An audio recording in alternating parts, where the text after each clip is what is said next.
selama pandemi itu memang ada penurunan untuk dalam perekonomian ya untuk jualan saya memang ada penurunan. Karena untuk segmentasi saya itu biasanya kampus yang di situ biasanya dia ada rapat-rapat yang konsumsinya gado-gado saya itu nggak pesan karena mereka online ya kan.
Hai guys, kami dari Teknologi Rekayasa Multimedia. Perkenalkan, saya Anat Apusungguh. Saya Maya Listiani. Kami dari kelompok 2. Wah, kita sekarang berada di mana sih? Bisa dilihat ini berwarna biru semua. Jadi kita ada di Kampung Biru, lebih tepatnya Kota Malang nih. Waduh, mau ngapain nih kita di sini?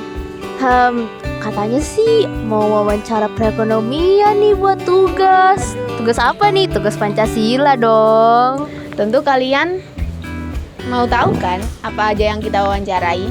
Mari kita simak lebih lanjut.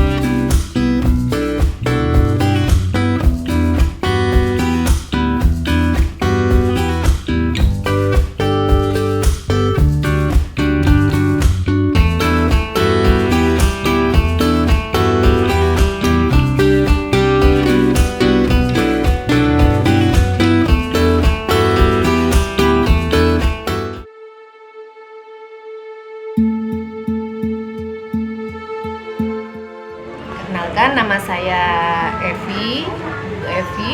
Saya penjual gado-gado di Kampung Biru, Arema. Jualan ini udah berapa lama dan dari kapan? Saya sejak 2019. Berarti berapa tahun? Itu ya.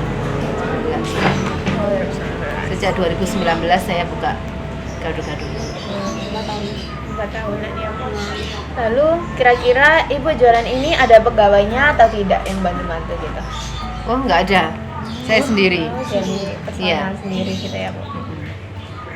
Lalu untuk langganan ibu sendiri ini di saat membeli produk mentah ini di mana?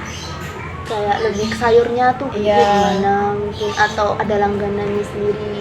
Saya langsung ke Pasar Kebalen sini. Pasar Kebalen. Iya. Jadi langsung beli di sana. Saya punya langganan juga. Jadi langsung aja ke pelanggannya sudah tahu ini beli-beli ini sudah setiap ininya ya. Gitu, di Pasar Kebalen. Lalu untuk pelanggan yang sering datang ke sini itu kira-kira dari kalangan remaja atau dewasa gitu? Yang kebanyakan dewasa. Nah, Lalu untuk biasanya vaksin ini yang paling laris itu yang mana Bu? Apanya? Yang jadi best seller yang paling laris?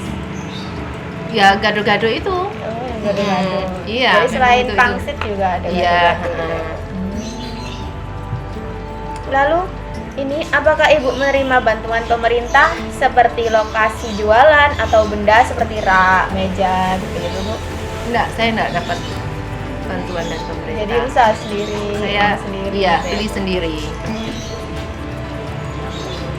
Lalu apakah di desa ini ada aturan untuk berjualan di sini? Kan kadang ada aturan sendiri harus menerapkan ini atau jam ini gitu? Enggak, untuk saya jualan gado-gado ini tidak ada aturan yang macam-macam. Jadi untuk pemerintah untuk warga nggak ada aturan lah. Bebas gitu ya Bu ya. Bebas. Lalu ibu, alasan ibu berjualan ini apa sih? Kayak motivasi ibu berjualan di sini gitu. Kenapa milih tempat ini? Terus motivasi ibu jualan pangsit sama gado-gado kan itu punya kayak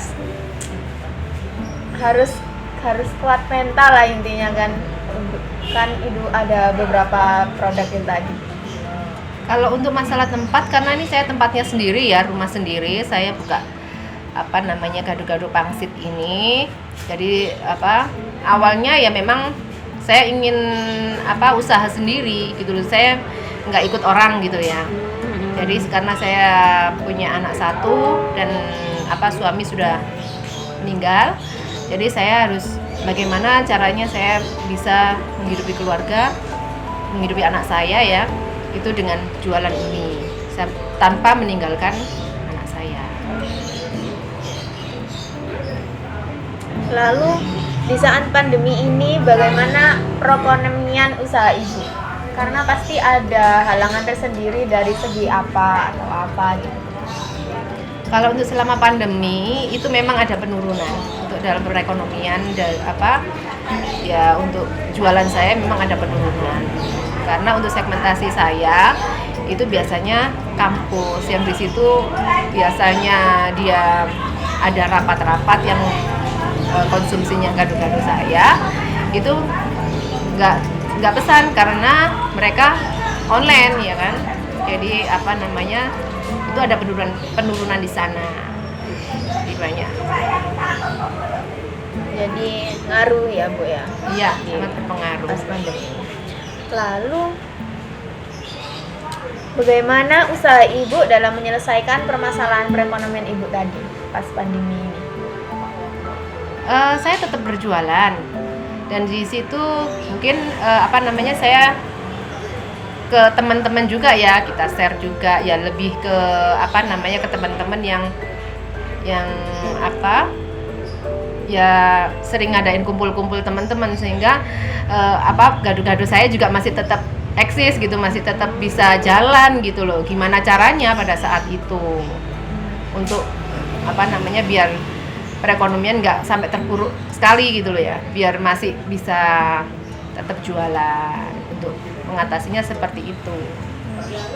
Lalu untuk ibu sendiri ini ada harapan tersendiri nggak buat pedagang di Indonesia ini? Kayak solusi untuk perdagangan sekarang gitu, supaya lebih maju lagi.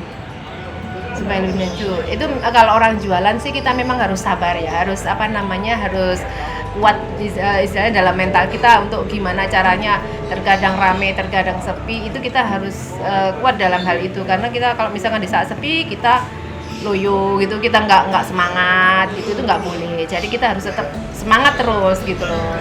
Walaupun itu ramai, sepi, kita harus tetap semangat. Sehingga karena orang berjualan ya memang harus sabar gitu, memang harus gimana caranya. Terus kita juga harus banyak promosi ke teman-teman atau ke mungkin media-media Facebook atau media-media sosial lainnya gitu ya, yang bisa membantu untuk mendongkrak jualan kita. Itu aja.